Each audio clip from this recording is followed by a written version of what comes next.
Welcome to another video. This one is going to be about pre-game rituals, and I'm gonna focus on pre-game rituals before playing matches, whether it's on stage or online.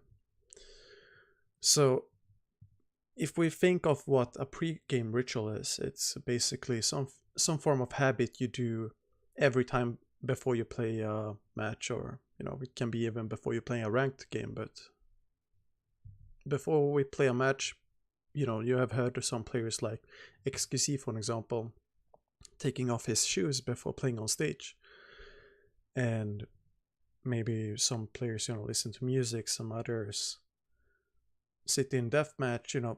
There's all these different kind of habits players have before a match, and it's important to keep those habits as a coach, or as a fellow teammate. Maybe you want your teammates, your players, etc., to feel confident when you enter a stage, and you want them to feel in the zone. So like in one of my last videos about getting into the zone, for example, where you focus on a mental image and you ready yourself up and you sort of clear everything in your head and become ready to play again. You do the same thing with pre-game rituals. Maybe it's that you sit and scrim as a team. Maybe it's that you sit and listen to music and you don't even play a scrim before playing. Sometimes a player don't have the a player might not have a pre-game ritual, and it's very common for teams to in Overwatch to scrim before a match, just as a warm-up scrim and nothing big. Then you have some time over before you enter stage on OWL, and sometimes maybe you need some more time, or maybe you need less time, etc. But let's say that you don't have a pre-game ritual and you don't really do anything special. Maybe you don't believe in it, or maybe you're not aware of it. But it's important to find some form of habit that you always do, some form of routine. Because if you have a routine to make yourself ready and prepared to feel ready and to feel prepared in some way, if you always keep doing it, you're very likely to always have the same feeling. For example, if you have a teammate that's not feeling confident before matches, maybe a teammate that's not relying on them sometimes, even if they do their rituals or whatever routines, you can make it a routine to fist bump them, or have some phrase that you say, tell them before you enter a game, or tell the team before entering the game. And the reason for doing that is because you can set the team environment by setting some almost like a tradition, like before exiting the spawn doors on, let's say, any map, in any match, at any level, you just say, let's get them, or let's do this, something like this, but obviously with a different tone and your way of saying it. And it shouldn't be copied by someone else, because if you copy someone else's way of talking, it comes out as false, or shallow. And if you say something in your way and you're thinking it might sound silly, well, you don't have to think it's silly, because if you say it your way and you let loose, basically, you don't feel as pressured yourself, you're comfortable with the environment, then your teammates will also become comfortable. So earlier I mentioned XQC playing without his shoes on.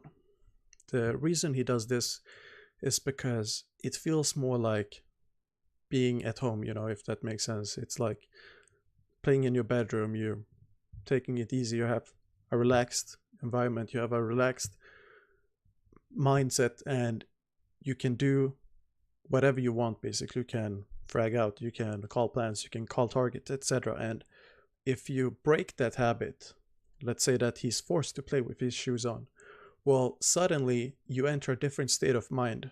You're entering a state of mind where you may be more aware of your environment, or maybe you're not used to feeling the shoes on your feet while you're playing, and maybe that's annoying to you, or maybe that's taking attention off the game and so on. And if you're a coach and you notice that your players have some form of habits like these, don't try to break them, because without, talking with them, and if it's nothing that impacts the team or the player in a negative way, you don't really have to stop them from doing that, or you don't have to ridicule them in any way either. Because let's say that you ridicule XQC for playing with his shoes on. Well, he probably won't take it personal. He's not the type that would take it personal. But let's say that you have a different player that does something different. Let's say that they clap their hands 3 times or 2 times before playing, or to reset their head in game. If you would make a joke out of it for no reason, just if you happen to notice it for the first time, if your player then becomes self-conscious about it in a negative way, it's your responsibility as a coach to get them back in, get them back in a comfortable zone with that habit. Because if you suddenly break it and they don't replace it with something new, and without any struggle to replace it, you suddenly have a player that might feel unconfident, or they might be entering a slump, or maybe they seem more stressed or panicked or whatever. Every player is unique, and for example, if you're playing scrims and you notice that you have a player that always happens to tilt or become stressed, or they worry about a match, well, maybe you don't have to include them in a scrim. Maybe you don't have to play a warm-up scrim. You can warm up in many different ways, and you can do a warm-up scrim earlier. You can do a warm-up scrim with a sub instead. It's just to get warmed up. You don't have to win the scrim. You don't learn anything in the scrim. If you're trying to test something in a scrim right before a match, you're already way too late to make any changes or confirm if it's good or not. So, and try and analyze the situations. If you see that a player is stressed and it's always in the same pattern, always before a match or always at the start of a match, you can affect the way they behave at the start of a match depending on, their habits before a match. And like in OWL, for example, let's say that a player might feel stressed in the middle of a match after a break. During breaks, players would be able to go back to dugouts. And with one of the Twitch views on twitch.tv, you could see coaches talking with players, and etc. And you could see players grouping up, some players sitting couches, etc. Don't talk much. As I said, every player is unique, but as a coach, you have a duty to get your players back in the zone, put them together, making sure that everything keeps going on and doesn't stop.